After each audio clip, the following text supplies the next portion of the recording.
receiving information about its launch, about the first session and others. So in this first session, which is called as orientation session, we'll learn about the purpose behind the course. What was the Srila Prabhupada's vision for this course? This was actually originally conceived by Srila Prabhupada.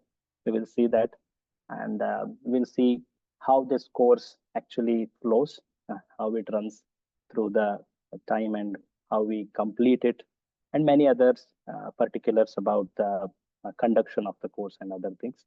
Before we begin, it's a Vaishnava way to start with the Mangalacharana, so that there are no obstacles in our endeavor to serve Krishna and learn and get inspired together to serve Krishna more. So let us all offer our prayers, the Mangalacharana. Om Ajnana Timirandhasya Gnananjana Shalakaya Chakshurunmilitam Yena Tasmai Shri Gurave Namaha. Shri Chaitanya Manobhishtam Sthapitam Yena Bhutale Swayam Rupa Kada Mahyam Dadati Swapadantikam. Vandeham Shri Guru Shri Yuta Padakamalam Shri Gurun Vaishnavanscha Shri Rupam Sagrajatam Sahagana Raghunathanvitam Tam Sajivam Sadvaitam Savadhutam Parijana Sahitam Chaitanya Devam Shri Radha Krishna Pada Sahagana Lalita Shri Visakanvitam Nama Om Vishnupadaya Krishna Vishnupadaya Krishna Pishtaya Bhutale Srimate Bhakti Vedanta Swami Saraswate Deve Saraswate Devi Gauravani Pracharine Nirvishesha Shunyavadi Vadanaya Krishna Prema Pradayate Krishnaya Krishna Chaitanya Namine Gauridanamaha Krishna Karuna Krishna Karuna Sindhu Bandhu Jagatpate Gopesha Gopika Kanta Radha Tapta Kanchana Gaurangi Gaurangi Radhe Vrindavan Shabhanusude Devi Pranamami Hari Priye Vancha Kalpakaru Kripa Sindhu Patitanam Pavanebhyo Vaishnavebhyo Namo Namaha. Jaya Shri Krishna Chaitanya Prabhu Chaitanya Nityananda Prabhu Shri Advaita Nityananda Gadadhara Gadadhar Srivasadi Srivasadi Gaura Gaura Bhakta Hare Krishna Hare Krishna Krishna Hare Krishna Krishna Krishna Krishna Hare Krishna Hare Hare Hare Hare Rama Hare Hare Rama Rama Hare Rama Rama Rama Hare Rama Hare Hare Hare. Mukam.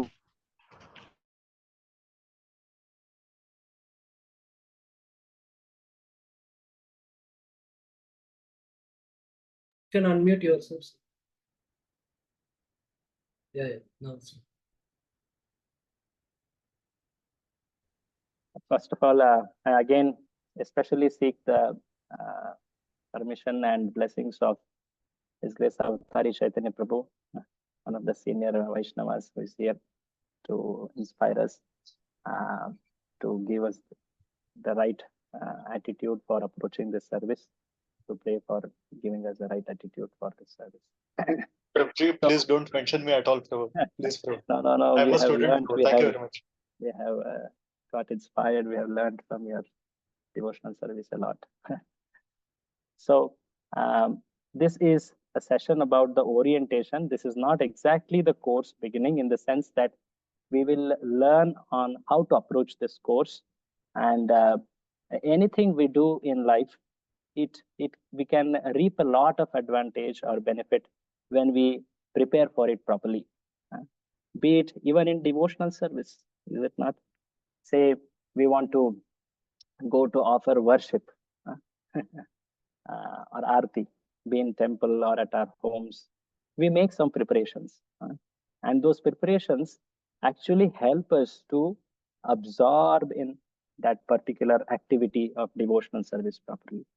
So similarly, before we enter the actuals of the course of studying, of going through the nitty-gritties of the course, assessments, and many things which you all must have heard about, it's important to know at least why we have the way the course is. So we will glance over some of the important topics about the course, especially in our session today.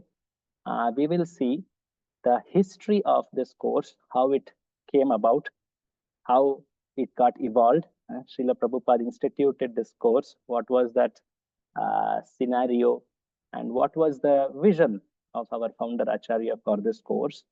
We will also see some importance by reading some of the letters of Srila Prabhupada. There are many, many letters he has written about this course, how it should be approached. And we will also see some generic purposes we should observe, we should aim for in studying Shastras, especially Bhakti Shastras. So that also we will see.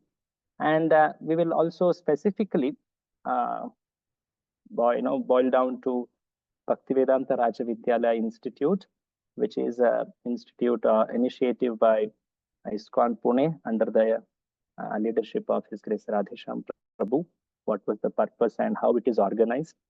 And we will see some flow of the course, how the flow of the course has a different stages, and what could be the hiccups if we don't know it properly, and some Q&A, of course. And lastly, some detailing of course norms. We will do that.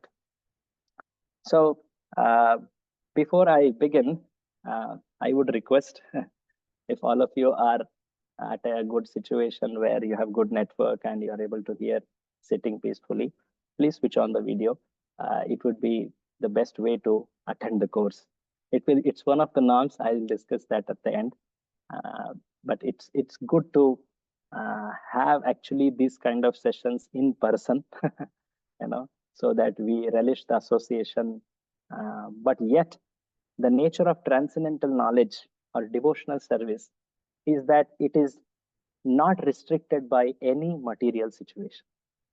So we can take benefit of Srila Prabhupada's books, study, association of Vaishnavas who come to help us learn it, if only we give the proper attention and the respect and the due diligence in study. So in that sense, I request it's best if we can keep the videos on. So let us approach the first topic, that is how the course came about. We all know Srila Prabhupada, he instituted the organization ISKCON in the year 1965. So he instituted in 1966. He went to US on 1965. That's the year. So after he saw a break, the initial breaking of the ground happened, and there was a great movement. It was like a revolution. People were thronging in, seeing the novelty of the whole activity, the experience, and the promise of transcendence which it was giving. So there is so much of books written about how in the beginning the devotees, the people started becoming attracted to Srila Prabhupada, the personality, the culture of ISKCON, especially Kirtan and Prasadam.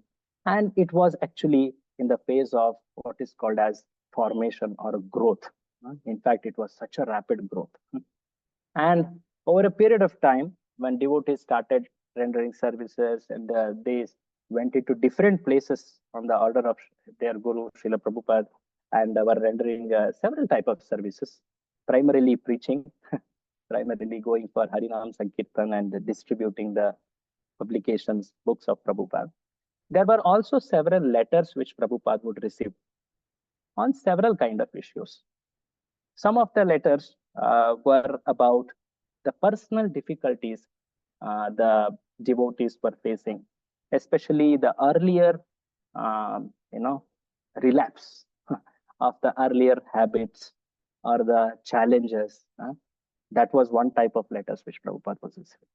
Also, he saw that the devotees were not having sufficient understanding of the books. They were distributing books, but they themselves were not very educated in those books. And there were very naturally, as is the nature of this world, so many type of impediments come. And there were so much of questions which were asked to Prabhupada.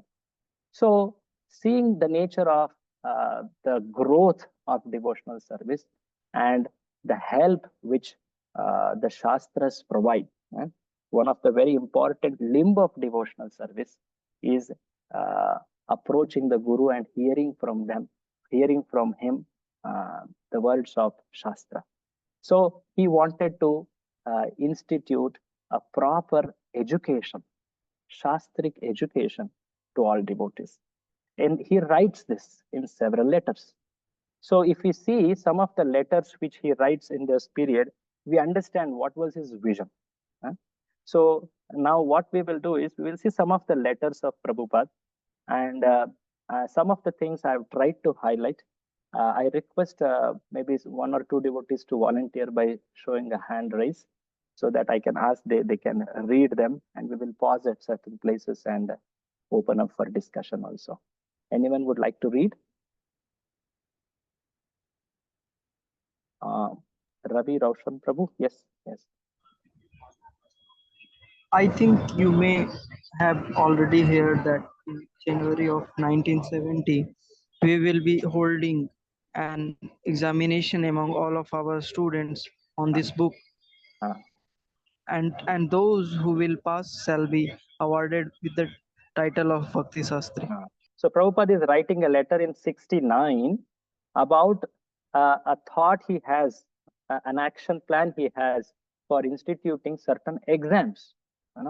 And he is telling something called Bhakti Shastri. He's writing it to his leaders. Continue reading, Rahul Prabhu, with these.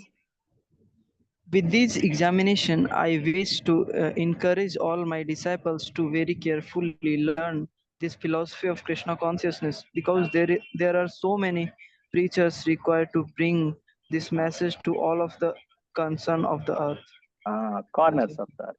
Yeah. Corners of the, so he's talking in February, in the very early time, just that he's in just few years after establishing the ISKCON, and he's finding that there is need for preachers, those who have learned Krishna conscious philosophy, who can speak it, who can teach it. And he's telling, for that we want this examinations, we want this course.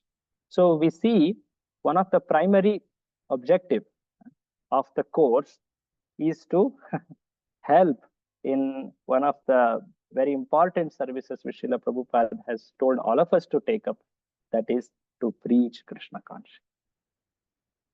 To preach Krishna consciousness. So Srila Prabhupada, following in the line of Sri Chaitanya Mahaprabhu, who told everyone should speak this Krishna consciousness to everyone whom they see. Is it not the famous statement? Jare kaha tare, jare dekhe tare kaha Krishna upadesh. Amara ajnay tara hai. What is that? Guru hai tara ei desh. So on my order, you become the teacher. It is not that one has developed a great realization of it. One is striving for it, surely, but nonetheless, carrying the order of the Guru with a great feeling of gratitude to the Guru, one renders this service of preaching. So all of us have been in this organization, in this institute of ISKCON for several years. We have found ourselves greatly benefited, and it is the desire of Srila Prabhupada to reach out to others. So in this service, this course will be of great benefit. So Srila Prabhupada is telling this one important purpose here. Further, he also says, even if one is finding oneself very difficult for preaching, it also has great relevance for even one's own devotional service. He will say that in one of the letters ahead. So here is another letter which also talks about the examination. He is telling how the course has to be. In fact, there are letters of Srila Prabhupada where there are question papers which Prabhupada had set. He had made, and he sends it to certain centers. He says here, I will send the, see here, I will be sending the question paper and I will evaluate.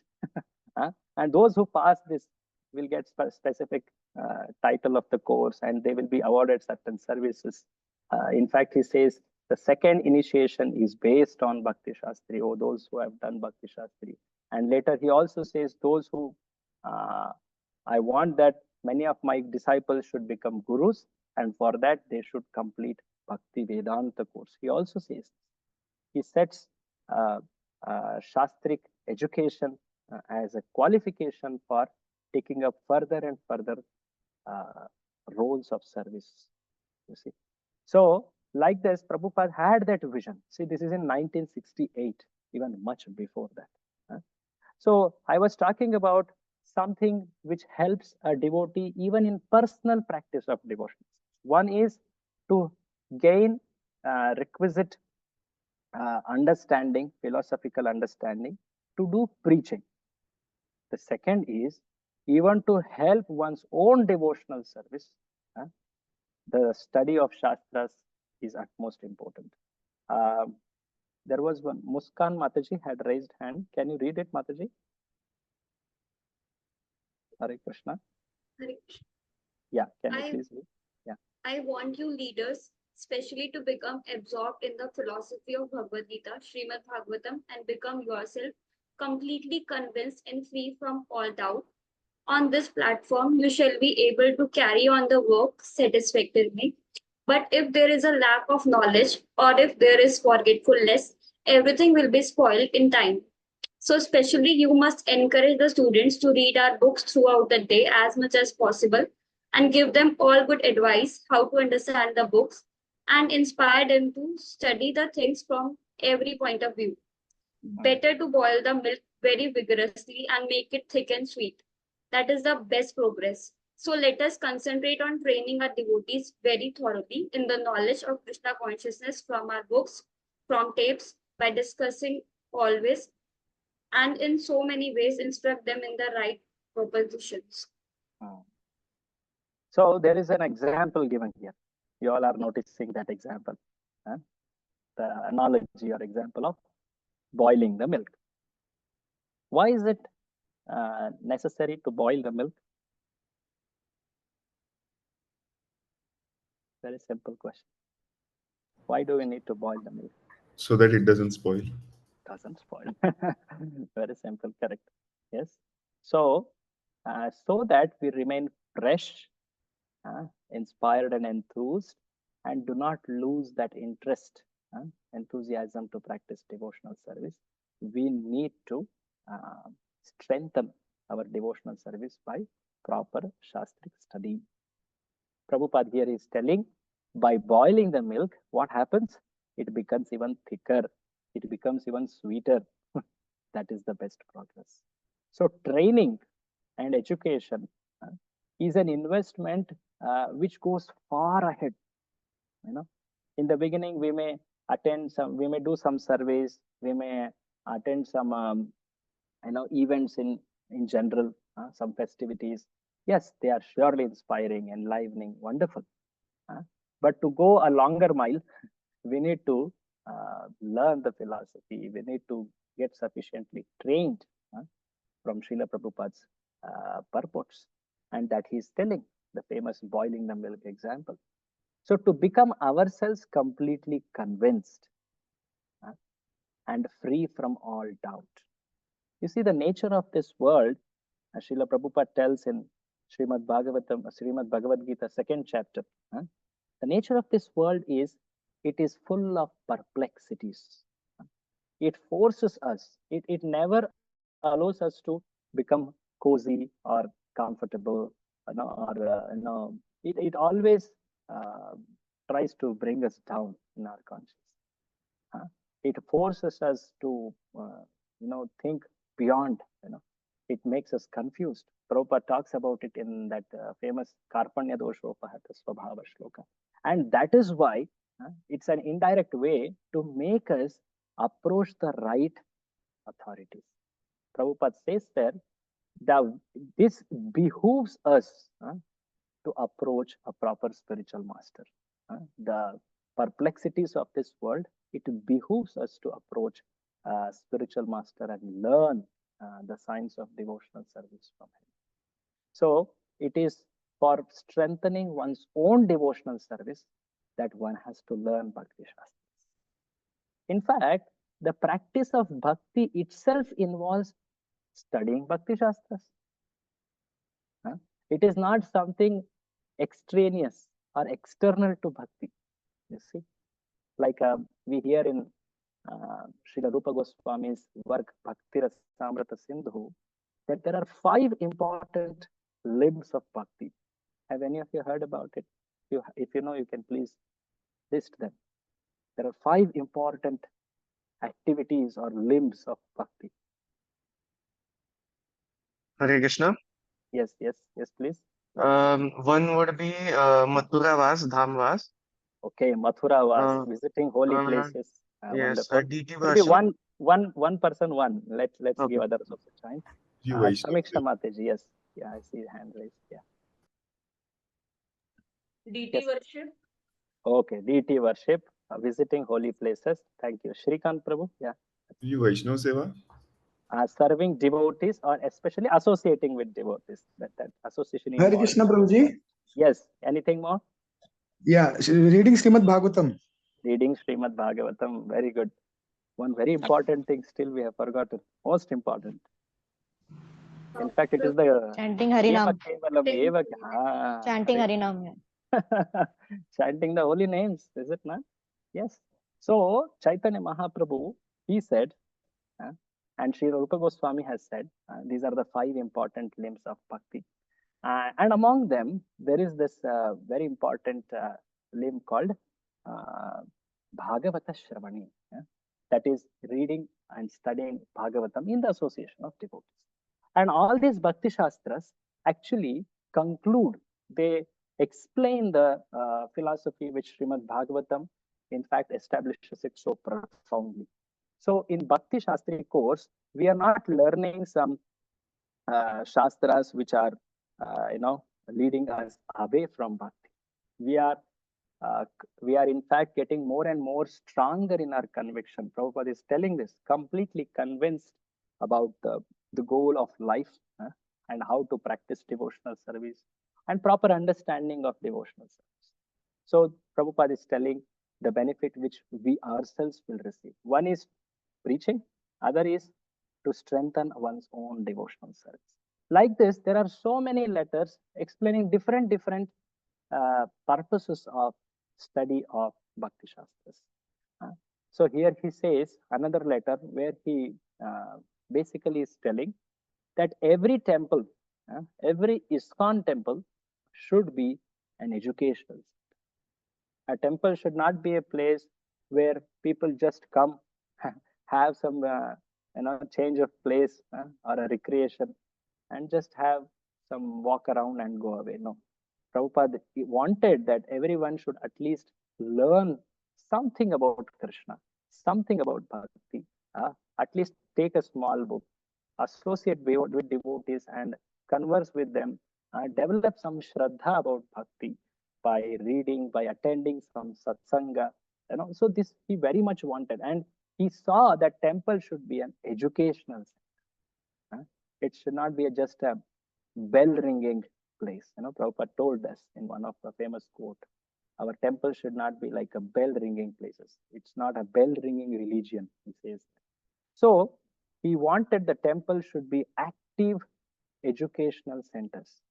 In that regard, he tells in another letter that he formulated what is called as these 4 Shastric courses: Bhakti Shastri, Bhakti Vaibhava, Bhakti Vedanta, and Bhakti Sarvabhauma. And there is a reason why he named it like that. We will come to it little later. And in each of them, he in fact defined what are the books to be studied, how the study should happen, what a student should develop at the end of the study, how do we assess his learning, and what services he should do after every stage of learning. All that he told.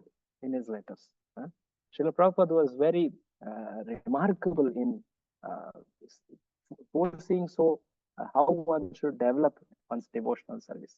So in Bhakti Shastri specifically told that the 4 books, Bhagavad Gita, Bhakti Rasamrita Sindhu, Nectar of Devotion, Nectar of Instruction, and Sri Ishopanishad. These 4 books should be learned. And then along with this, when we learn Srimad Bhagavatam, first 6 cantos, that becomes Bhakti Vaibhava. Then the next 6 cantos of Bhagavatam, that becomes Bhakti Vedanta. And Bhakti Sarvabhauma is the entire Chaitanya Charitamrita. So like this, Prabhupada goes on to even define the syllabus of each of these courses. So he says that one of the important way to progress in bhakti, always, especially in sadhana bhakti, we will learn this in Nectar of Devotion, that in sadhana bhakti, that is the practice of devotional service in regulation, it is foremost to follow the Shastras and the Guru. Otherwise, what will happen? The natural pullings of this world will drag one away, and one will lose the most precious opportunity to, cultivate this devotional service and attain the lotus feet of Lord Krishna. Prabhupada says so blatantly, if one doesn't read these books of mine, they will simply eat, sleep, and fall down from their position. They will miss the opportunity to attain an eternal blissful life.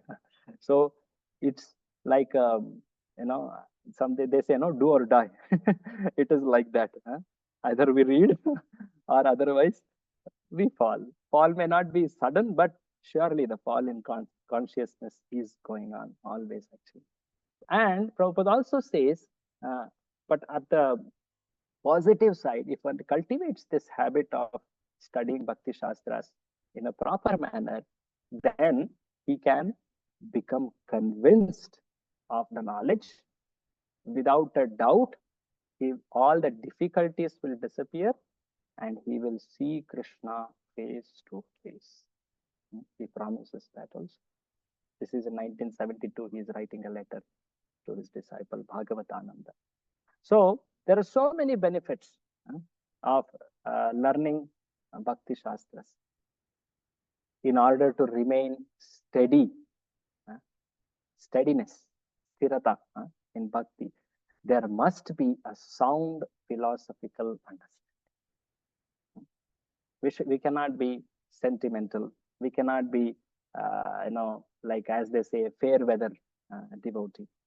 When the things are nice, when there are so many wonderful, inspiring events happening, then I'm happy to do bhakti. But when the life becomes tougher, then one may, give the excuse of the time and situation and doesn't continue. No, it cannot be like that, especially with respect to the most important activity of devotional service. So how to attain that steadiness? And this steadiness is something on a day-to-day basis. That's why Prabhupada says, Nityam Bhagavata Seva. It should be always. And Prabhupada says also that at least in a day for a few minutes or hours. There are letters of Prabhupada where he says, every day my disciples should read 2 hours my books. There are very clear instructions. But at least we should make an attempt. We should become at least aware of what are the desires of our acharyas, what our acharya wants us to do, how we should progress. So this we should learn from reading Bhakti Shastras and especially purports of Srila Prabhupada.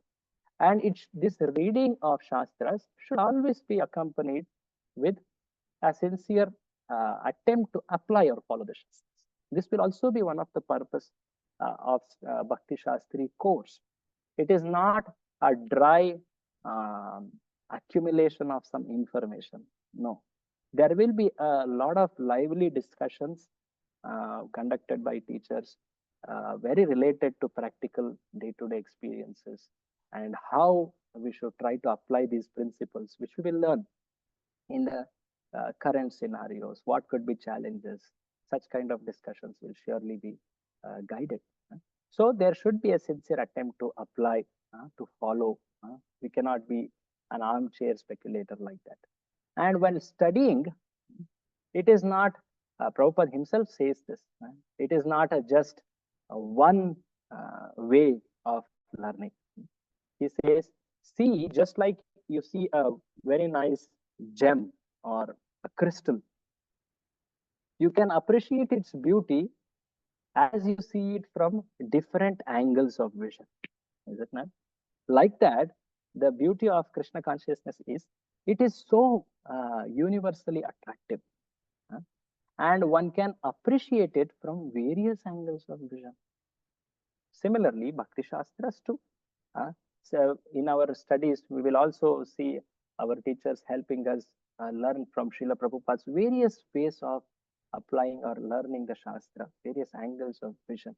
So this also Prabhupada appreciated.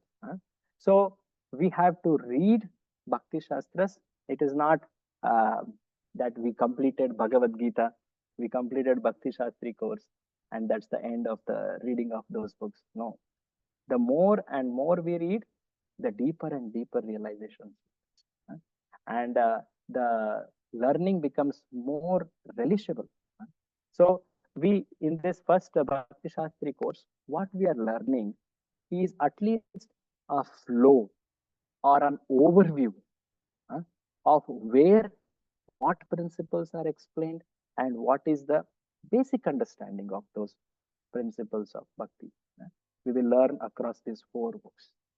And there will be a lot of help given on thinking on how to apply those principles. Personal application, preaching application, theological application, societal application. A lot of such application oriented learning also will be guided by teachers. So like this, Prabhupada explains how one should, for one's own development, for one's own steadiness, and to help in the mission of preaching movement, one should learn Bhakti Shastras very systematically. If we don't learn, if we don't hear the Bhakti Shastras, then the activities we do may remain on material plan. He says in one of the, it's a very interesting incident here. Maybe I request Shrikant Prabhu, can you read this out? This is interesting anecdote. A devotee in Mayapur. Yeah, a devotee in Mayapur once got up to live in the middle of one of the Prabhupada's lecture. Where is he going? Prabhupada asked. He has some work to do, a devotee answered. This drew fire from Prabhupada. What work? Nonsense. Unless you hear, what work can you do? It will just be karma unless you hear. We cannot just read the books and do nothing for the spiritual master, but neither can we serve without the knowledge gained by reading the books. As Prabhupada states in the letter quoted above, we must both read the books and follow the instructions.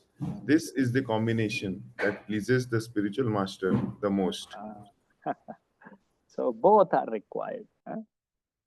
Reading of the books and trying to apply them, follow the instructions of our spiritual master, the spiritual authorities. And that way we will please our spiritual master. We will please ultimately Lord Krishna. So this is a very interesting anecdote. Otherwise, whatever we do will remain on a material platform. Towards this, I remember when I was undergoing the Bhakti Shastri course long back, many of my teachers that time, they had suggested to hear this very nice lecture, a Vaishnava's way of, a Vaishnava's mood of studying Bhakti Shastri. Actually, this is a very nice lecture by His Holiness Radhanath Swami Maharaj of 2005. It is actually a convocation or a certificate distribution class, wherein he tells, there are, it's a very beautiful class. As I'm speaking, so many points are coming to my mind. He tells how vital it is to study Shastras, how it dispels the ignorance, how it enthuses the devotee, how it makes him steady. Like there's so many examples he gives. At the end, he also makes a comment. You may think that, oh, another course. After leaving the school and college, after so many years, again I have to sit with a pen. I have to write exams. I have to attend classes where my attendance will be monitored. Oh, this is too much of regulation. Rules, examinations. I have to keep in memory so many things. Is it not? So one may wonder, is this not mundane? Is this is this bhakti? Someone may question like that. So Maharaj himself says, "Is this bhakti like that?" And then he answers it. Just like when we have an exam, a student becomes very serious in his study. Is it? We are studying in general, but when there is an exam, the student, he knows, I have to complete this study. I have to at least remember these basic facts, and I have to be able to explain this understanding when they ask me about essay or something like that, right? So the exams, they force us to become deeper in the study. They force us to become regulated in the study. So approach this course with that view. Not a view of, oh, again another regulation, how to keep it in memory. Oh, so many shlokas to memorize. Cramming all this. So no, it is always a Vaishnava approaches it with a mood to develop more and more absorption, develop more and more service attitude. So this lecture, it's hardly 1 hour 15 minutes or less than 1.5 hours. Please try to hear in the rest of the time you will have before the next class. It's very, very enlightening. You will notice it when you hear that fully. So like this, we can see how Bhakti Shastri as such was an idea developed by Srila Prabhupada. It's a principle of devotional service, that is to read Bhakti Shastras. But Prabhupada formulated it as a course, and there are so many purposes he delineated in his letters like that. So in general, if we look at the study of scriptures, now I'm talking about the purpose of Shastric study, the second topic. So in general, if we look at studying Shastras, it is always done with a clear aim in front. With a very clear aim in front, what one should be able to develop at the end of the particular study. We all know that in devotional service, we should please Krishna.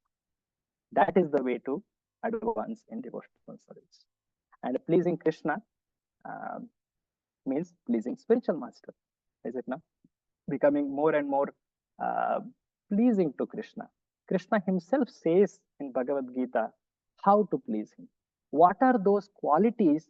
What are those activities that please him? Any of you can recollect in Bhagavad Gita or somewhere, wherever you might have heard, what pleases Krishna in Krishna's words? Yes, please. One is like one who is equipoised in honor and dishonor, or success, or very right, correct. One who is Prabhu, equipoised. shall I say? Preaching. Yeah, I'm able to hear 2-3 words. Yes, please, Prabhu. I'm not able to see. Vaikuntha Bihari Das Prabhuji. Yes, Prabhu, yes. मन मना मद भक्तो मद्याजी मा नमस्कुरु मामे वैश्यसी संति प्रतिजानी प्रियोसी में. Very nice. So always remember me, Krishna is telling. Those 4 activities. Very nice. Thank you. Anish Thank you, Prabhu, sir. I see. Thank Anish Prabhu, I see hand raised. Yes, Prabhuji. At the end of Bhagavad Gita, he says that those who please this knowledge is the most beautiful. Yes. Very nice. Thank you. Aniket Prabhu, you have something to add?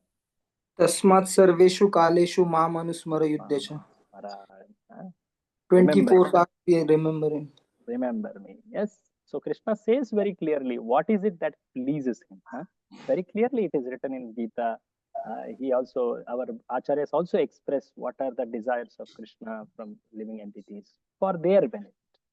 So there are so many qualities, especially Krishna mentions in Bhagavad Gita, which please him.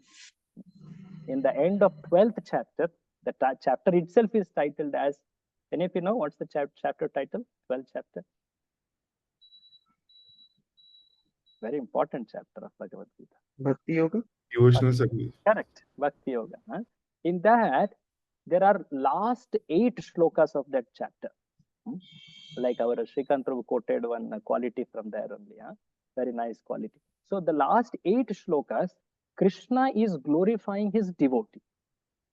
He is telling, such a devotee is very dear to me.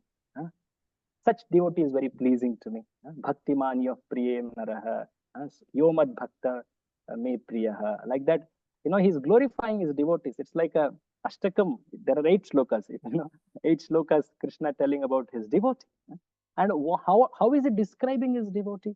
He's describing with qualities.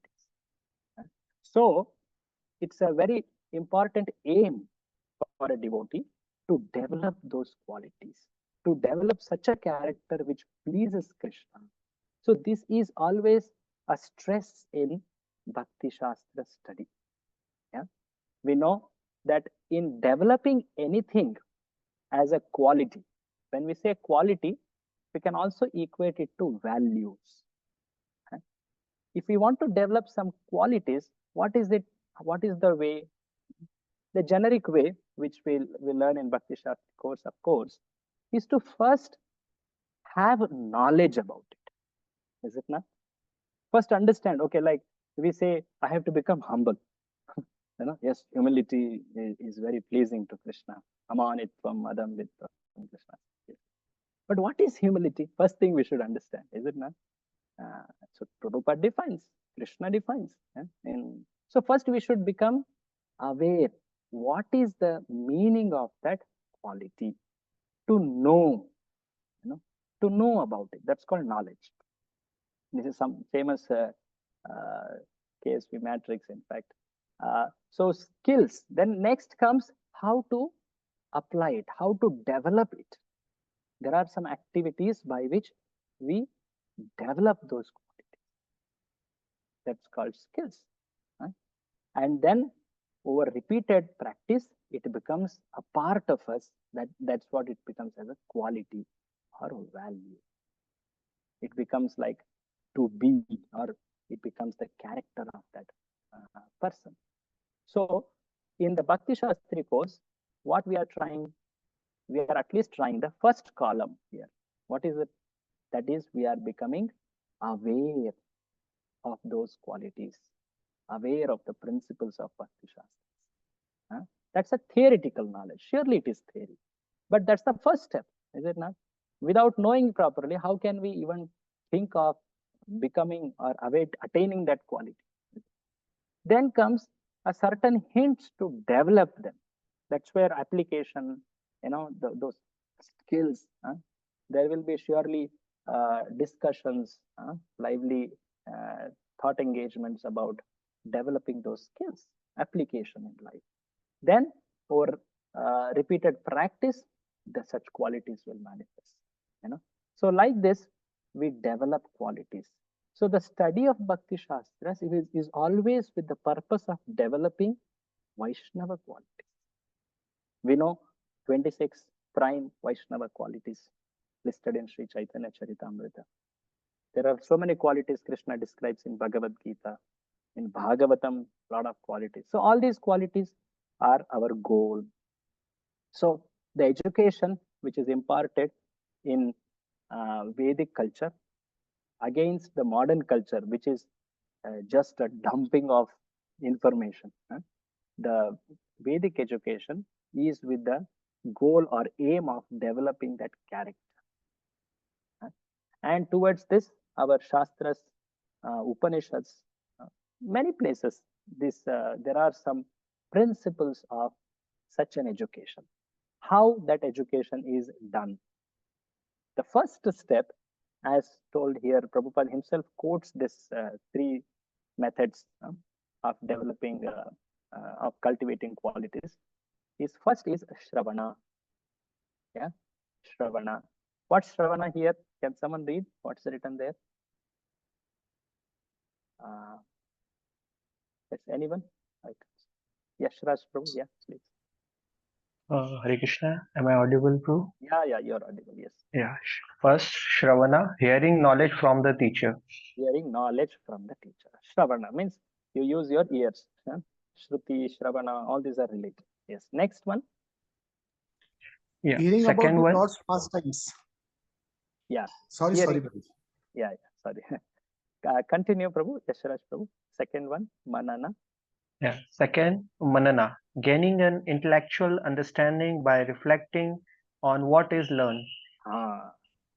So can someone try to understand what's the difference between the two, Shravana and Manana? Hare Krishna Prabhuji, Manana is introspection. Introspection, yeah, right. So can you please little more explain about it?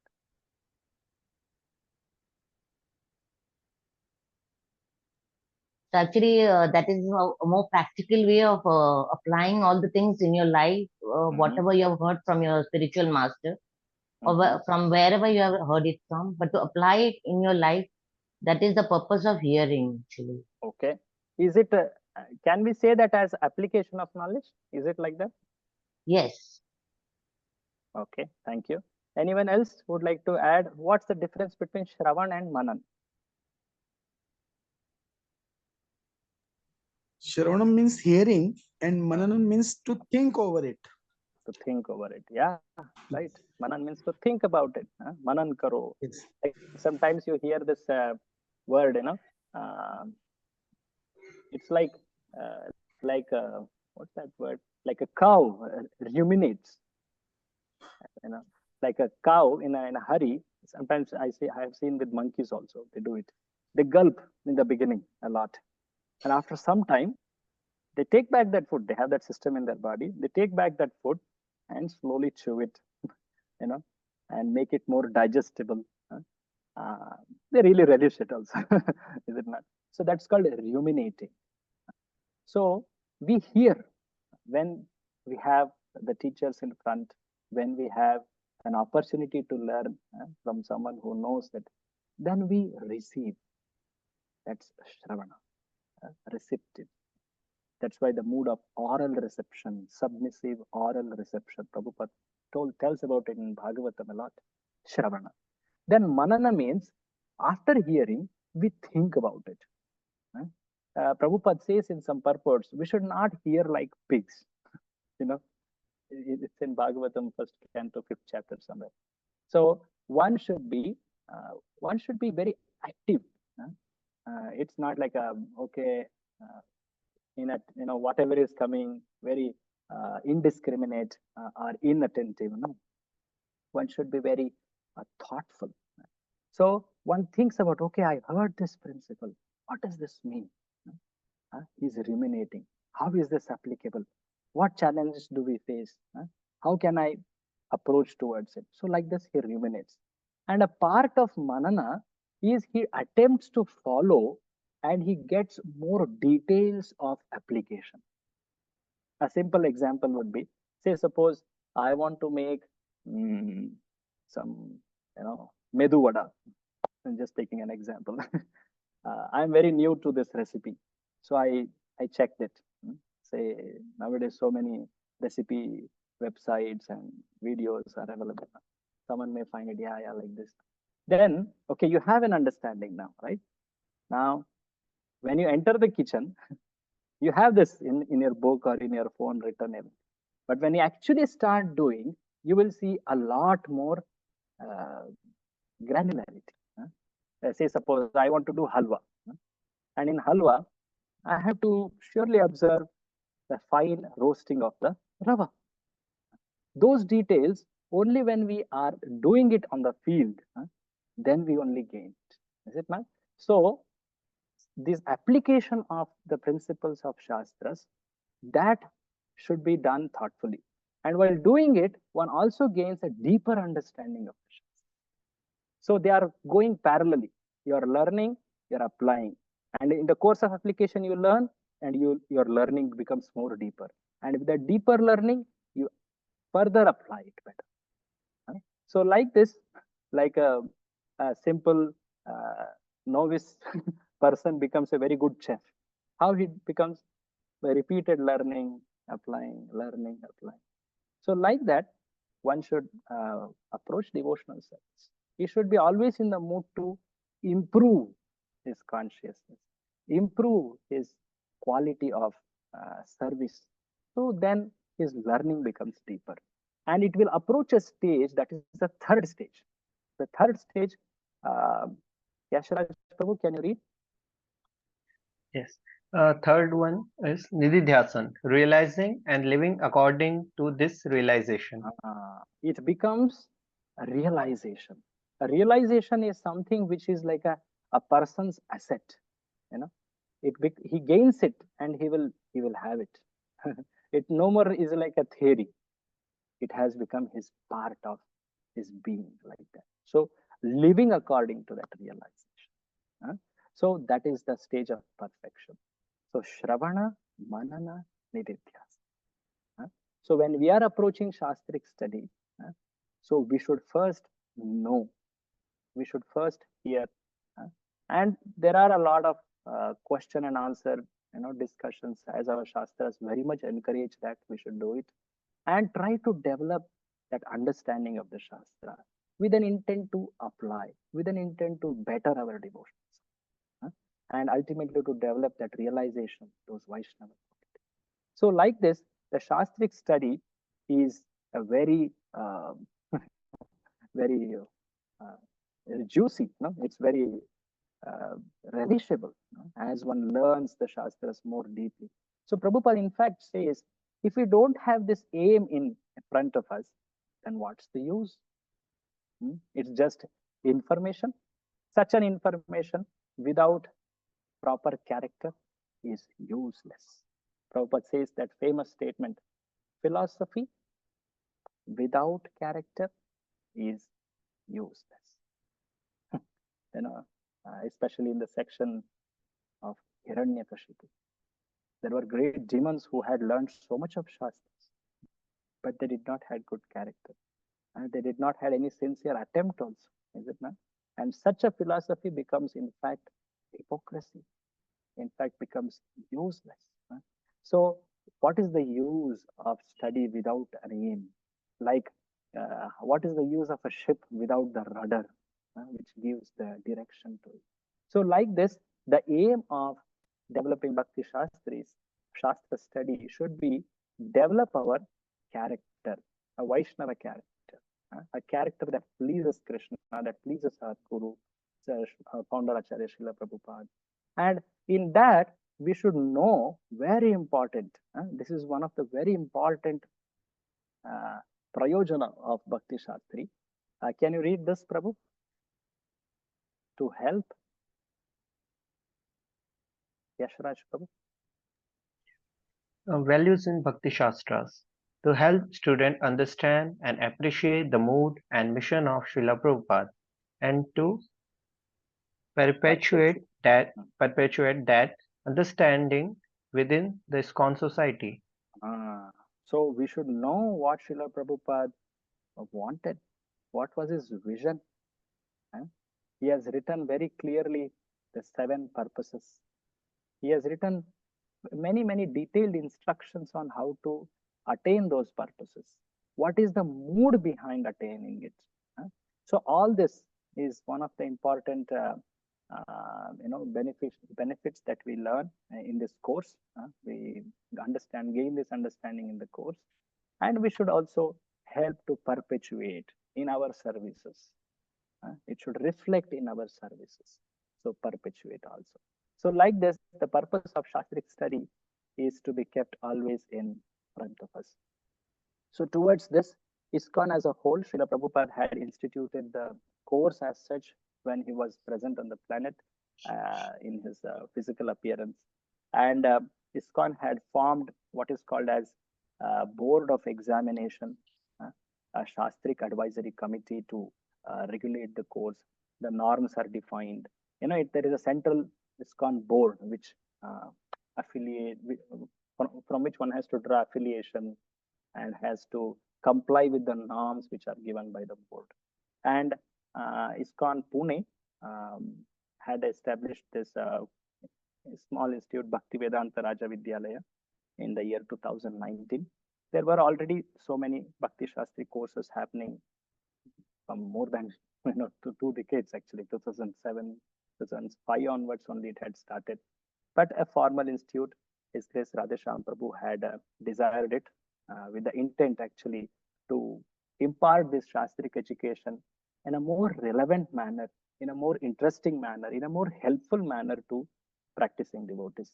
So towards this, the institute is organized like this, that His Grace Radheshyam Prabhu had been one of our main guiding figures for this organization, institute. His Grace Vamshivadan Prabhu is there. Actually, we tried to get His Grace Vamshivadan Prabhu for this orientation class, but because Prabhuji was very busy, we could not. We even tried the other devotees, His Grace Kanai Krishna Prabhu and Gopal Champu Prabhu, but they were not available. But surely we will try to bring them in this forum so that they can share valuable insights to all of us in the future classes. We will arrange that, in over a period of time. But nonetheless, we wanted to start the course, and that's why you have, unfortunate that I am here with you. So nonetheless, we'll learn the basics of the course and continue with this course in that sense. So the course, it flows in the beginning. Now, all of you who have shown interest in this course, you are at the stage called registration, in which you have expressed your interest. You have shown your, practice of devotional service, how many years you have been practicing, all there are some basic course requirements, and you register with the institute, Bhakti Vedanta Raja Vidyalaya. There are other institutes also in ISKCON, like Vrindavan Institute of Higher Education, Mayapur Institute, ISKCON Bhagavat Mahavidyalaya, BRC, many like this. So one such is PVRP. So the registration part, which actually is like a launch of the course. And then the actual course begins, in which there are different units taught. So in this course, as such, there are several units. There are a total of 6 units in this course. I'll just quickly show that and some of the structures for it. Just a minute. Yeah.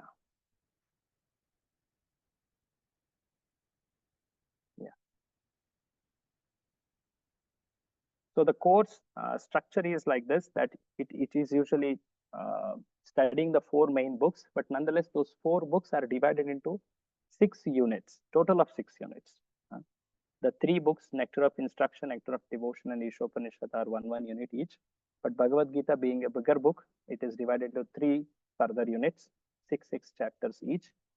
Usually, if we consider that we meet once a week for say 1.5 to 2 hours, then it takes 2.5 to 3 years to complete.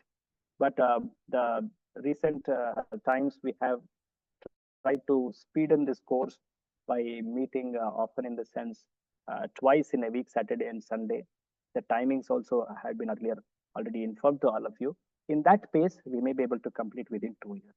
So these 6 units, they go in a specific sequence. That sequence and all, our Rukmini Vallabh Prabhu will explain that part. But nonetheless, I would just like to show a simple flow of the course and call upon Prabhu to discuss more about it. So the registration part is officially launching the course, in which there is an orientation, a general information about the course with the purposes and the norms detailed and all that. And then the actual teaching starts. Usually the sequence is Ishopanishad is start in the beginning, followed by Bhagavad Gita and Nectar of Instruction and Nectar of Devotion. So every unit usually has certain number of weeks it spans across. At the end of every unit, there are assessments.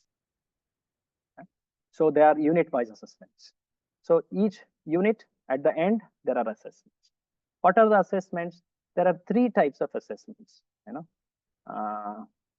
Is it there here? Yeah, there are 3 here. The first one is called closed book assessment. It's something similar to our annual exams, which we used to have in our schools. You are given a question paper, you have to write answers without any other help. It's basically memory recalled. One of the important abilities you develop in the Bhakti Shastri course is be able to at least remember the most vital teachings of Bhakti Shastras. And for that, some amount of memory recall is necessary. That's why this closed book assessment is designed. The second one is open book assessment, which is an essay. In fact, 2 essays will be given. You have to write, say, 2-page long explanation for those questions in your own words. You will be given sufficient amount of time. You can say, refer to books, discuss with other devotee friends, teachers, but it should be in your own words. And those questions are often subject, related to application part. So it cannot be a simple control C, control V part. So it's an essay. It should be written in your own words.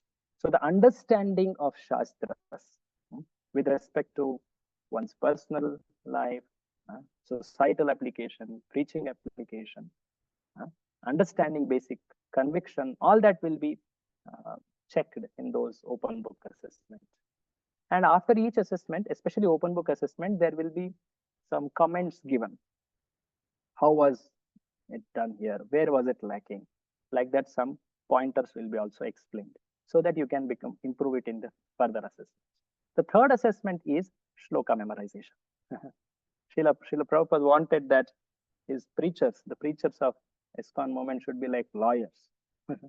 They would say, like the lawyers quote the law quotes, like that a preacher in devotional service, he should be able to quote shlokas, especially Bhagavad Gita. And these books are so basic and important in preaching service. So one should remember the shlokas. As a total, in the Bhakti Shastri course, you have 45 shlokas, but you don't need to memorize all of them and be able to say it, recite it, all of 45 shlokas at once. There is no need for that. At the end of every unit, you will be asked the important shlokas of that unit. So sufficient time will be given how to do it. In fact, the teacher will help you practice that memorization in the classes. So that way it will be easier. So like this, the assessments are, and the books you already need to, you already are told, these 4 books you need to have a personal copy. We will also be providing a student handbook to you. The student handbook which I am showing is, it's a student handbook only. We'll be handing over. If you want hard copy, we can provide hard copy. If you want soft copy, that also can be made available. And the student handbook has all the important guidelines of the course, and also the question bank. The closed book questions, they come from a standard set of questions. So it's very easy. You don't need to really break your head to remember every part of the whole unit or so. No. So there are standard set of questions, and from there only 80 to 90% of the questions will come. Like in our engineering studies, there would be some jiggers or some kind of study digests like that. Basically, the intent is to remember the most essentials. We want to make the course very happy experience, a very good learning experience, in fact, a fruitful experience. So with that in intent, the standard set of questions will be provided. The teacher will also help you how the specific essays should be approached, how they should be answered. He will give a lot of pointers towards that. So like this, the 3 assessments, they happen at the end of each unit. How many units? Can you remember? 6 units. 6. That means at the end of every unit, you have closed book, open book, shloka test. 3. So like this, you complete total of 18 tests. You may wonder at the end, so many tests I got, but it will be something very smooth. And unless you complete that unit, you will not be considered as pass in that unit. Now you may wonder, what are the passing marks for that? Is it not? So because Prabhupada's desire was to see that everyone score well, and come out good in the service of preaching. So the passing marks also is kept. See, here is the list of shlokas also. What are all the shlokas one need to learn? All this will be shared with you. The assessment passing is here like this. So in closed book, one should at least secure 65% to considered as pass, and in open book, one should have secured 60%. So the closed book usually comes from a standard pool of questions. The open book questions are the 2 essay questions, which will be provided to you at the beginning of the unit only. So that when you are studying, in fact, the teacher will also point out, okay, this is an essay for you. You can approach describing this essay like this, like that. So like that, the assessments are quite helpful in that sense. The shlokas are already disclosed to you, which are the ones to memorize. Like that. One of the very important norm in this whole course is to have good attendance. Minimum 75% of the classes one should attend actively. When I say actively, it means with audio, with video. It cannot be on a run or in shared meeting with some other events in life or like that. If there are some emergency events which you cannot avoid, you can always notify. We will consider that, seeing that if there is a need to compensate like that. But nonetheless, the attention, very, very basic and important in learning anything, is a basic criteria of this course. So like this, these are some basic norms of the course. I am just detailing here. Our Prabhu will describe more details of the course. I would like to point out one last thing. This we discussed. At the end of all the units, that is all 6 units, one should have cleared all the assessments. Then comes the certification, which will be the conclusion of the course. So as such, in the whole assessment, I already described the assessment. Always they check that minimum passing marks are like this. So the class participation is a very important part of it, and also the assessments which I described. So like this, Prabhupada himself says, this is one last quote we will see and we'll end in some time. When someone would like to read, what does Prabhupada say about how a devotee is known that he has learned something? Sangeeta Mataji, yes. Can you read? Whole quote you can read. Prabhupada always encouraged. Prabhupada always encouraged devotees to write. Realization means you should write, every one of you. What is your realization? You write your realization, what you have realized about Krishna. That is required. It is not passive. Always you should be active. Whenever you find time, write. Never mind 2 lines, 4 lines, but you write your realizations. Shravanam Kirtanam. Actually, I'm not able to see this. Writing or offering? Writing or offering prayers, glories. This is one of the functions of a Vaishnava lecture. So one should be able to write something. He should be thoughtful and express his thoughts in writing. And what he should write? He should write in glorification of Krishna, in glorification of Bhakti, in glorification of the aspects of devotional service which he is learning. And how does one develop such thoughts? That is developed by study. So that way, when one is writing, one is actually putting his learning in action. He is writing his thoughts. So that's a very important part of learning. So Prabhupada is telling that do not hesitate from such assessments, which help you to ultimately become thoughtful about your devotional service. So this is the small overview of the course.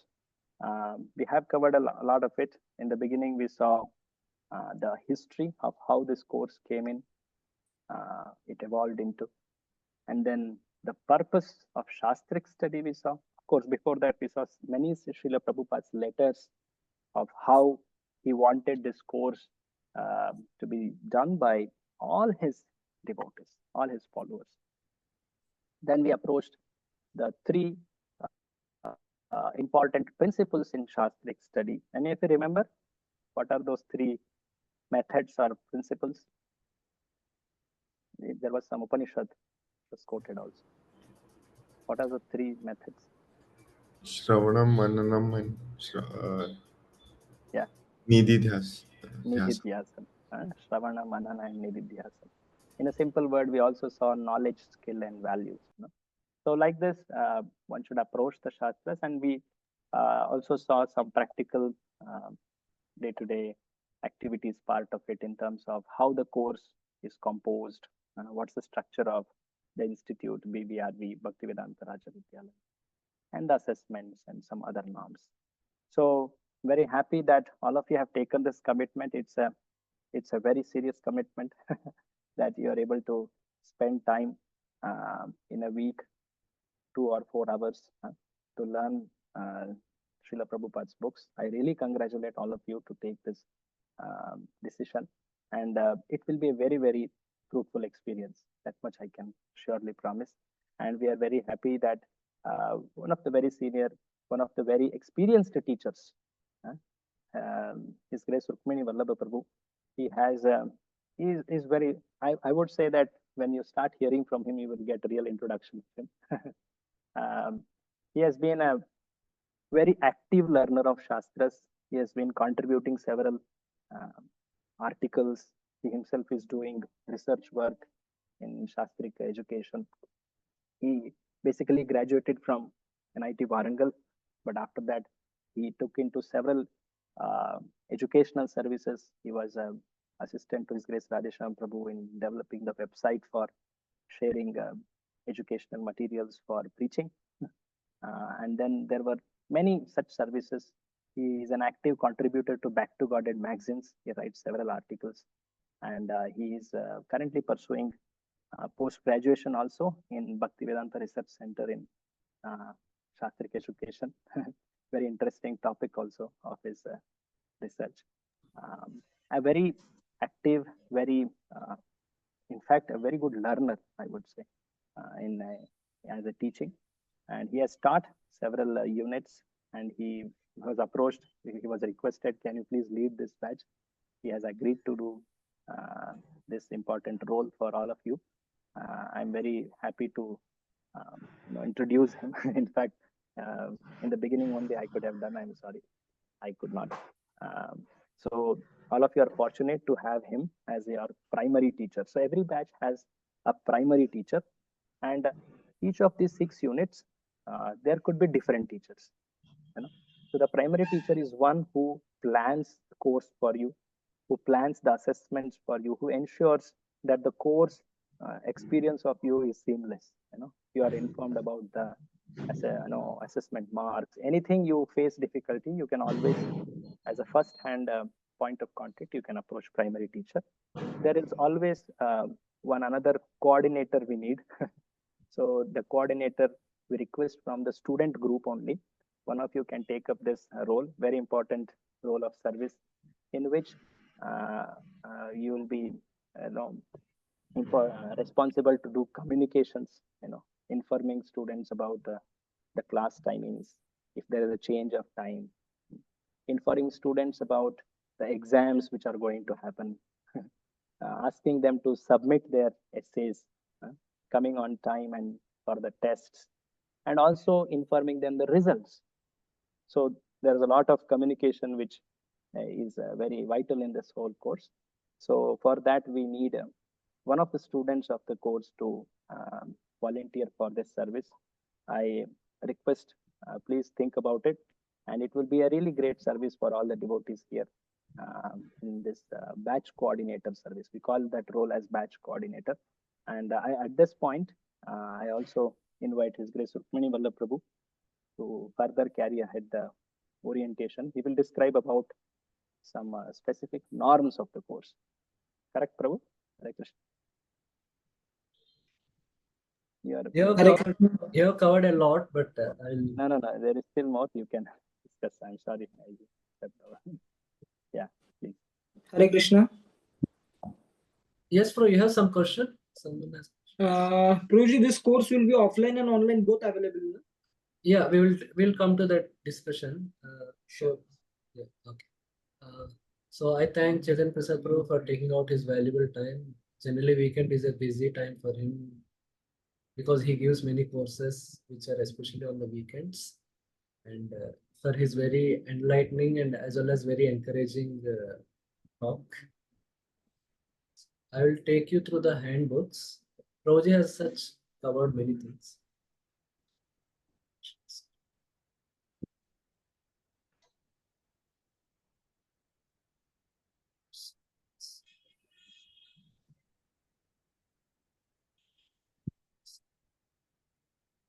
As such, one thing I want to clarify at the outset, that this course will be purely in English. So the teaching will be in English, and the exams will be in English, and the material also will be in English.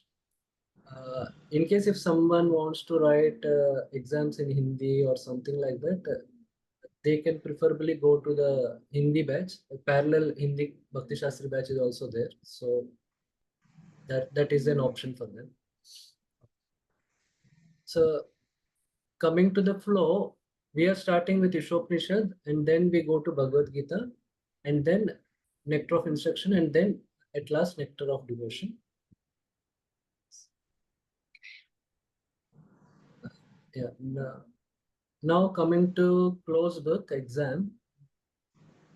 Yeah, so the duration will be 1 hour 30 minutes, and yeah, I'll show the handbook where you.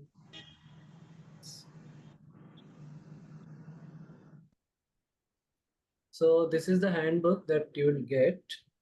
So in this, in this, as per the unit, under each unit there is first an overview of what is going to be covered, and this is an overview, and then some detailed overview of each topic.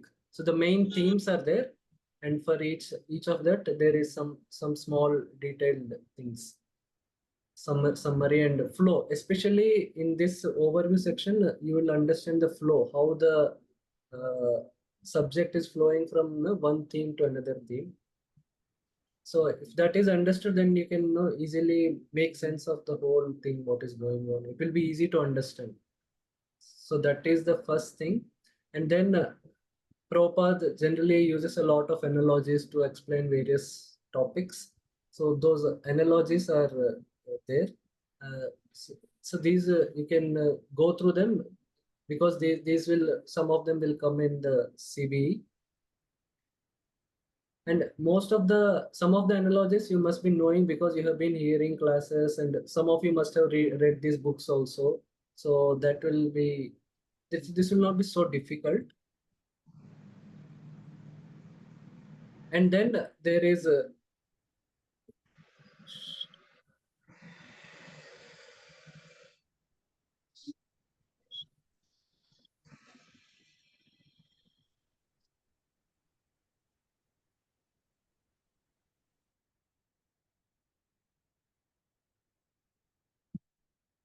so then there is CBA questions,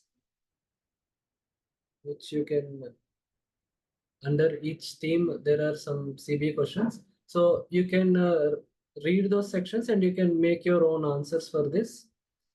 If you do it on a regular basis, let's say if introduction of Ishopanishad is covered, then you can read the introduction in the book, and then you can make answers for this. That will become easy for you to prepare for CBE at the end. Otherwise, if you want to prepare for everything at the end, you'll only have around 1 week time, so that may become difficult.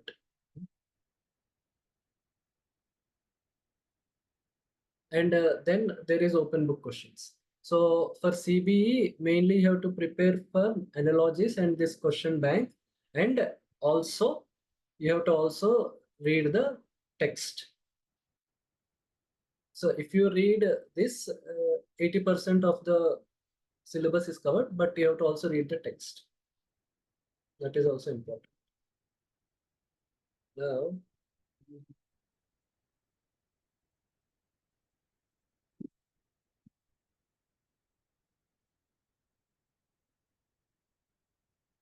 so 20% is from other than the question bank and analogies.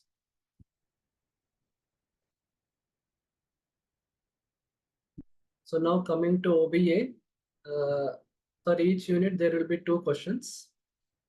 We will give you when the unit starts or after some time. And so the answer has to be written in a point-wise fashion, and with an introduction, with a conclusion, and as per the question. You should not write any irrelevant portion, and you should also quote from Prabhupada's text. So I'll just show you a sample of the question.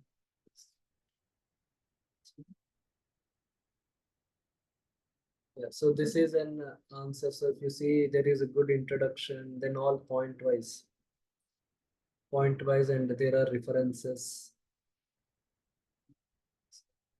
and a conclusion. And as per the word limit, like 900 words. So he wrote 878 words. So this is how it should be written, and the teachers will explain to you. So it's not. So then that will become easy for you to write. And we'll also give you this format so that you can write in this format. So this will help you also to understand the topic better, and it will also be easy for the teachers to evaluate. And yeah, this can be written both in both handwritten or it can be typed in the computer, and it can be made a PDF and can be sent to the batch coordinator will collect and send it to the BVRB office. So for OBA, we will generally once the teaching is done for a particular unit, we give a time of 1 week, and after 1 week, the Saturday by the end of Saturday, OBA should be submitted, and then the next Sunday will be CB. Generally, this is how we do. And Shloka test, it will be generally on the middle of the unit when the unit is getting covered, and we will also do the Shloka recitation as and when a Shloka gets covered in the syllabus among these shlokas. So we will recite those shlokas so that it will become easy for you to remember. And as such, many of the shlokas of Bhagavad Gita and all are very simple to memorize. Bhagavatam shlokas are difficult, but these are very simple. And some of the shlokas you must be well acquainted because hearing a lot of lectures and reading and all. So this will not be so difficult. And yeah, this weightage, if you see, the OPA has the most weightage. CBE has only 20%. So try to focus and give your best in writing OBA. That will also help in understanding the thing, and you can also get good marks.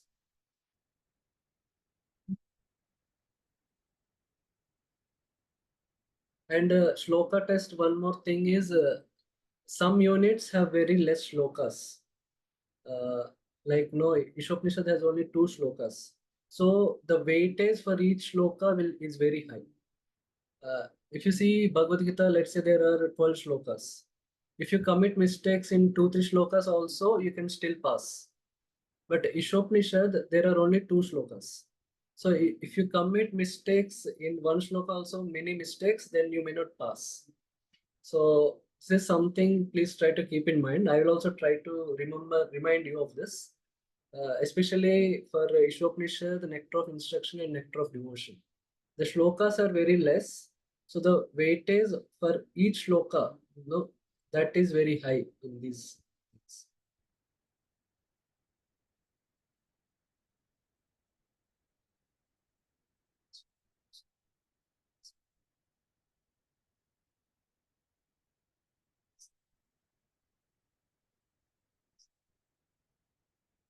Okay, so now with regard to conducting of CBE, those who are based in Pune, they can come to temple and write. That will be easy for them. Otherwise, those I think some students are some devotees are there who are from Noida and Delhi, some other places, so they can write online.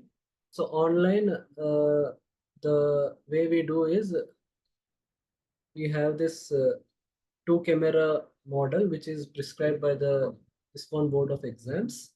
So one camera should be focusing on the student and another should be on the side.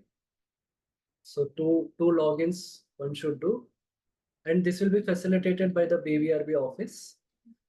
So based on, so we give the count to them beforehand, how many are going to appear online and how many will be offline. So approximately they will accordingly print the question paper and all. And that is, and the exam date will be informed beforehand so that you can plan and make yourself available at that time. So we want to avoid conducting exam before time or after time. So that we want to avoid. So always try to write on the scheduled day of the exam.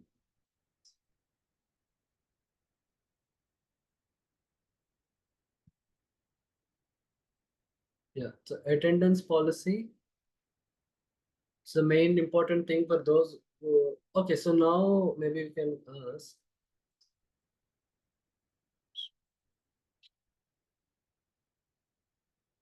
Okay, so yeah, so I want to know from devotees who all wants to attend offline at NVCC.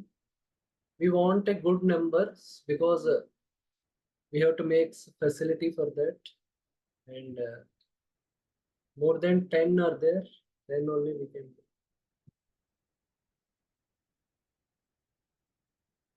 Okay, any more?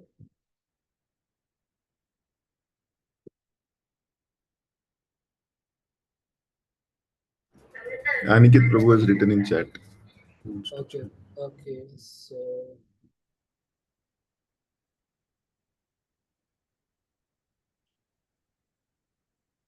okay, so Even five. Hari Prabhu has written in chat. Okay, two more. Even Tejasri Mataji and Ashwati. Okay, 1, 2, 3, 4. 4 have written and 5. 5 plus 4, 9.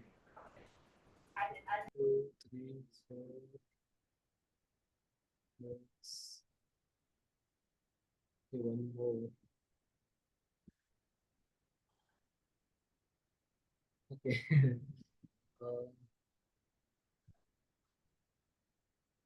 So yeah, as of now the count is less than 10. Sharanagati Mataji is also there. Okay, what we'll do is we'll take a poll on WhatsApp group. Maybe that is good. So then accordingly we decide, because one thing is tomorrow we don't have class because Maharaj Vyas Puja is there. Not Vyas Puja, memorial celebration I think. Most of you are from Pune and Maharaj is GBC, so and the function is also whole day, so both evening and morning. So tomorrow we don't have class, so we'll take poll on the WhatsApp group. If we have more than 10 count and those, and we want the devotees to also come consistently, then we can have classes in offline mode. So you can think about it.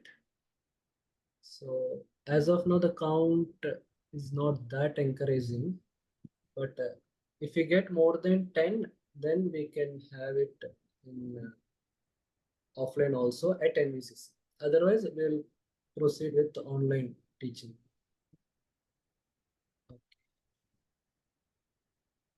Yeah, so now the main important rule for online is videos should be on, not just at the beginning of the class, but throughout the class. As Chetan Prasad mentioned, in case if somebody has to do some travel for some time or some urgent thing has come and all for few minutes, it's okay to keep it off only for urgent things. You can mention beforehand in case by the time class is starting and you have to you're traveling or something, then you can mention that. And also, before you should come, we can give exemption for first 15 minutes. So once 15 minutes are over, the batch coordinator will take attendance. Then whoever is present is present.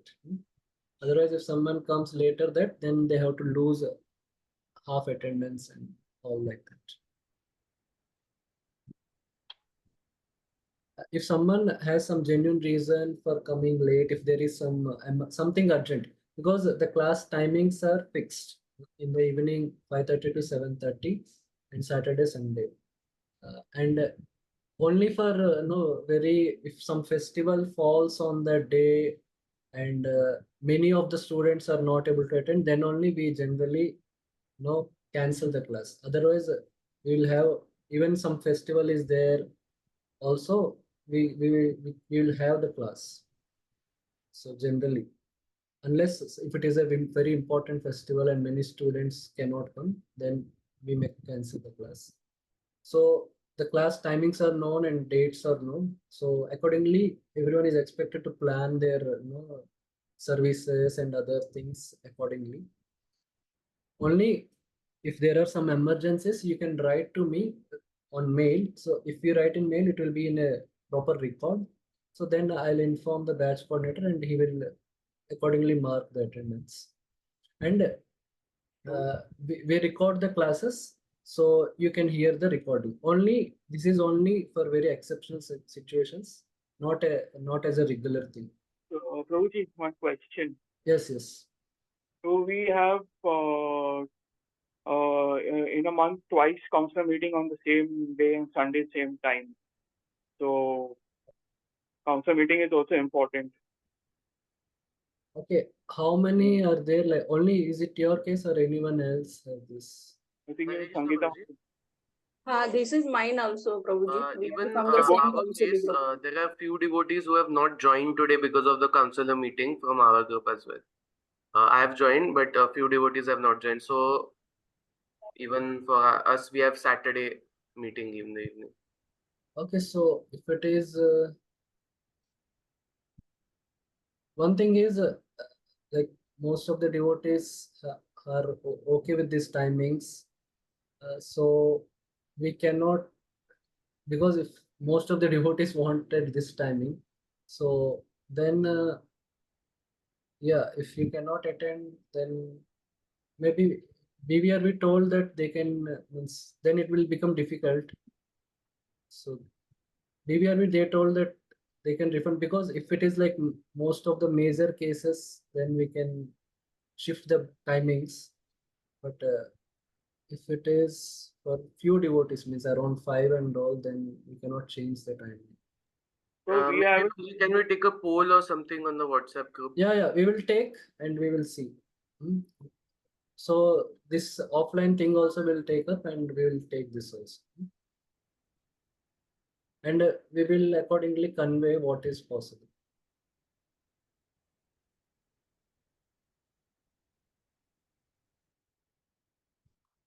So the attendance thing is clear. So only for exceptions, you have to take prior permission and then only it will be considered, and you have to hear the recording. Beautiful. Okay. And with regard to closed book exams, the thing is there may be somebody may be circulating some question already, they have written answers for all these questions. So please, we don't. It's not encouraged to use that because the spirit is lost. The main thing about CB is you will read the Prabhupada books. So that way you will develop good understanding and you will get the experience of reading Prabhupada books and you will continue it after the course. So if that is neglected and you take if you take help of this already prepared answers and all, that will not be good, and if it is found, it will be strict punishment.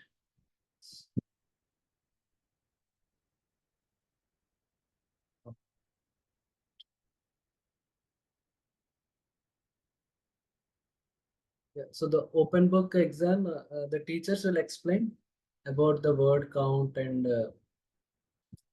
other things, and how to write for a specific question, as and when that syllabus gets over, he will tell about the thing. And please pay attention when he tells, because in I have whatever experience I had of correcting OBA, many times what I explain the students, they write in a very different way only. They write on their own understanding of the question and all. So what is expected in the question and all, the teacher will explain. So please pay attention, please take some notes. And when you attempt to write the OBA, you can keep those things in mind and accordingly write the answer. And OBA, no, there should not be any malpractice of copying from somebody and all. So the evaluators are very experienced and they can easily make out those things, and it will be caught. And as I mentioned earlier, the OBA has a very maximum percentage weightage in the evaluation, 65%. So please keep that in mind and accordingly give priority to it.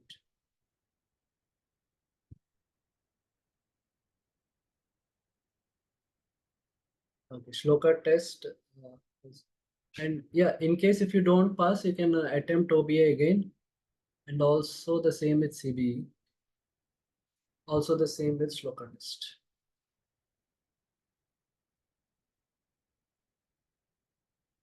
Shloka test also same like CBE. If you can come offline, maybe that is good. Those who are in Pune or near to temple, and those who who are not in Pune, they can definitely give in online. Shloka test is also written, huh? You have to write the shlokas? No. You have to just memorize the shloka and you have to tell the shloka and its translation. Translation need not be verbatim. So here you see, shlokas along with their translation will be tested. Translations need not be verbatim, but the complete meaning needs to be there. Okay. If you commit one for one, where is that? Deduction of marks. This course done.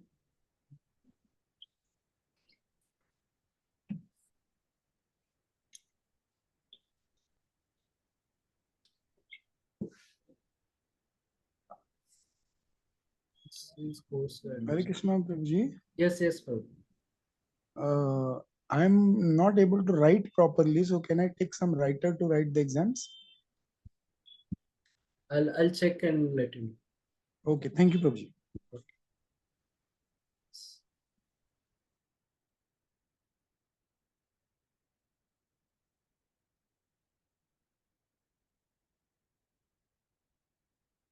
Okay, so this is about malpractice.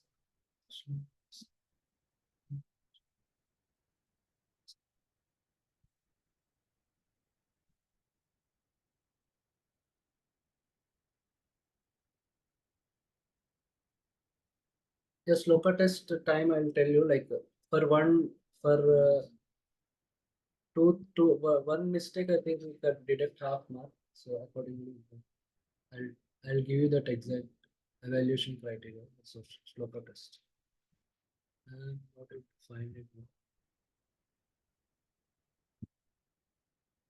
But we will have this habit of reciting shlokas So that will help you in memorizing the shlokas. And translations are easy. If you understand what is being told in the shloka, you can easily understand the translations. So that's not a big problem. Okay. I think now the last thing.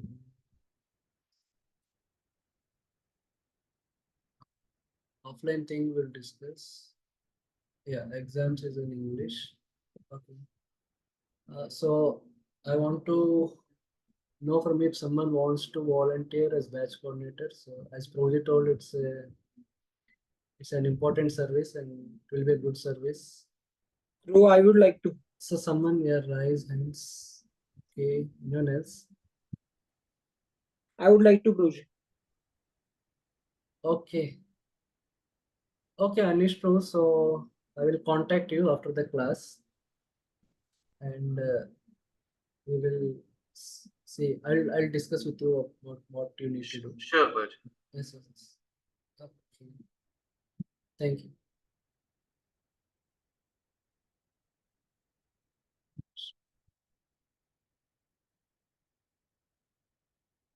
Okay, so any more questions?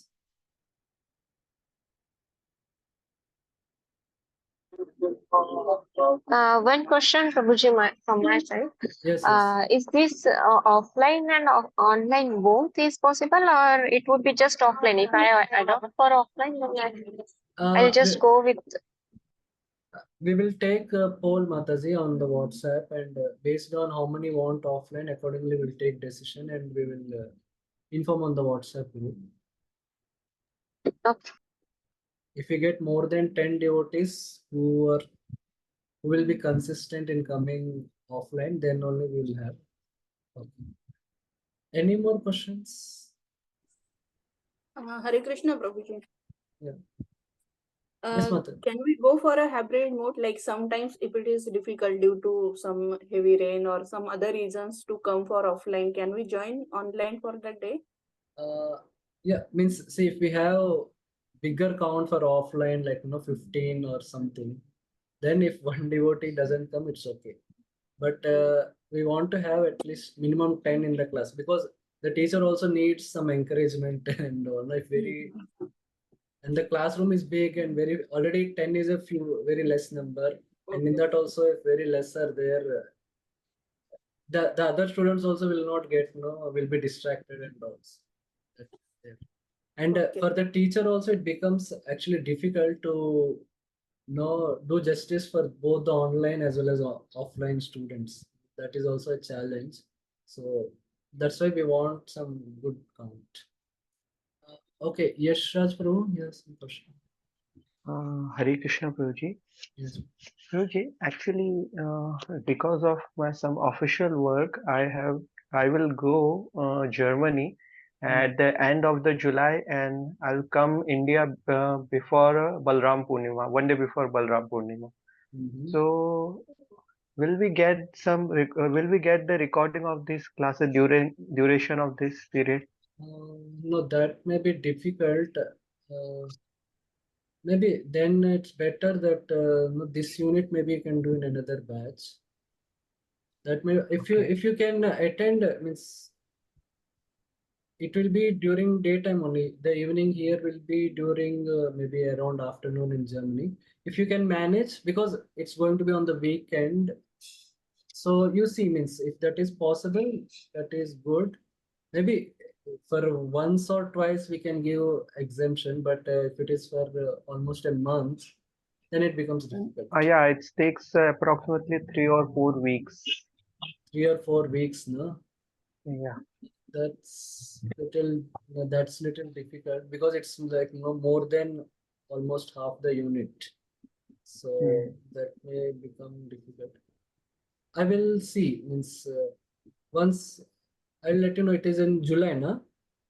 Yeah, end of July. It's 27 July, 23rd July to 17 of August. I will do one thing. I will post my email on WhatsApp, so you can write a mail to me, and I'll get you back. I'll get back to you. Sure, Okay. Prabhuji. Okay. Hare Krishna, Prabhuji. Yes, In case I have my counselor meeting on Saturday and if I miss the class, how will I get the recording? Vijay, others having no issues can leave. Yeah, I'll mute it.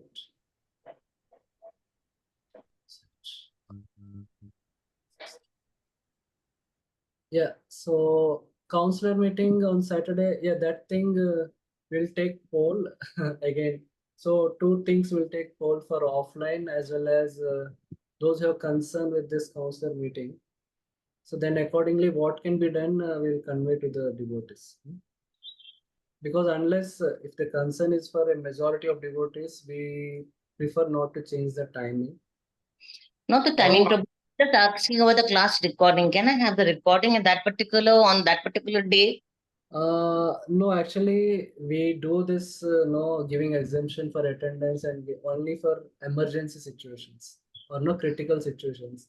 If something No, is I'm not talking about planned, attendance, Prabhuji. I'm talking about the class content or the class that I'll be missing when I have my counselor meeting.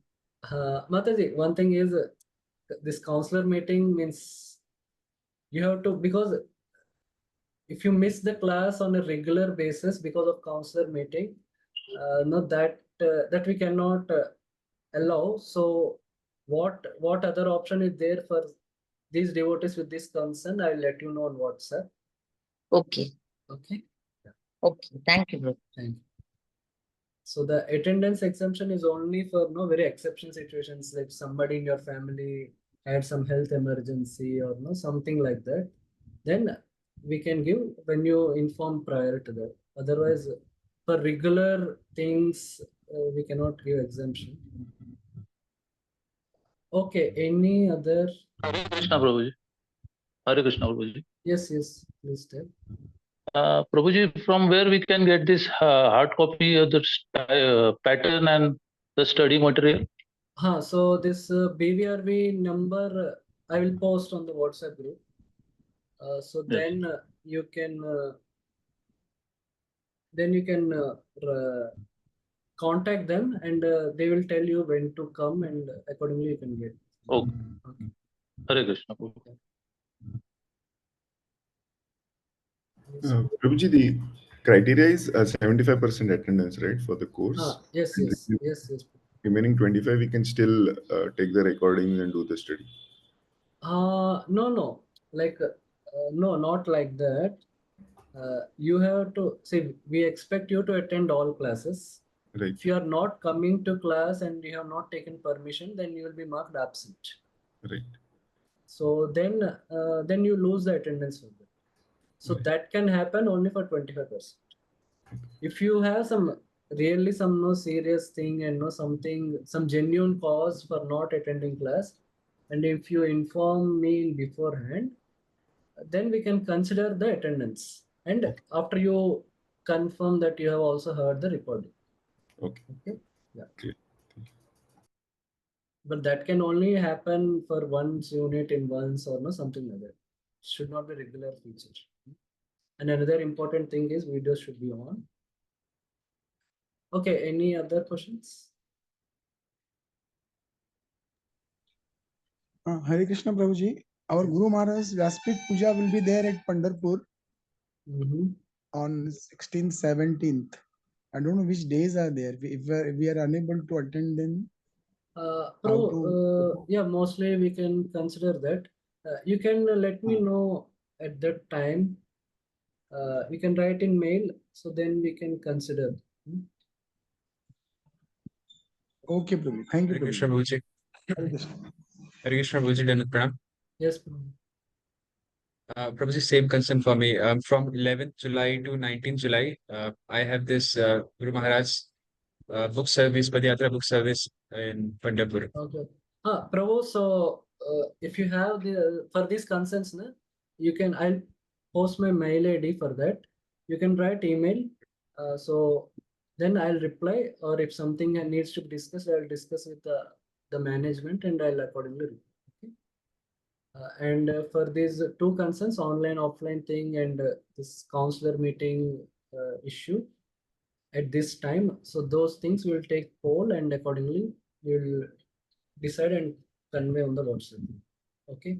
So for the poll, please put Saturday and Sunday, okay, for council meeting, because ours is on Sunday. Yeah. So we want who has the concern, means on attending on this at this time, so they all can tell for counselor meeting. So that means. Okay, so that I will discuss. Okay, and also one devotee also has told about concern about writing. So I also request you to write mail to me, and accordingly I will discuss with the management and I'll reply on the mail. So Hare Krishna Prabhuji. Yes, During my this Diksha exams also, I could do the same thing. Yes, Pro. So, Prabhuji, you can just write mail to me. I'll Yeah, post sure, my mail. And Yes. yeah. Thank you so much, Prabhuji. Bro, Hare so Krishna. okay, you can let me know. You can let me know on the WhatsApp group so that or you Yes, can tell me name. You can tell your name. I'll accordingly check because writing mail. Vaikunt Bihari Das. Okay, bro. I'll write down and I'll note it and You know me by face. You know me, Prabhuji. Okay. Yes. Okay. So. Okay. Any other last questions? Any other thing?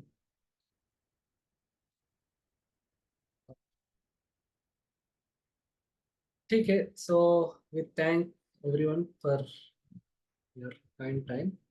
So as I mentioned, tomorrow we'll not have any class. So we will meet again on Saturday, 5:30 to 7:30, unless there is some change in the timing, which is unlikely. Okay, so thank you. Vancha kalpatarubhyascha kripa sindhu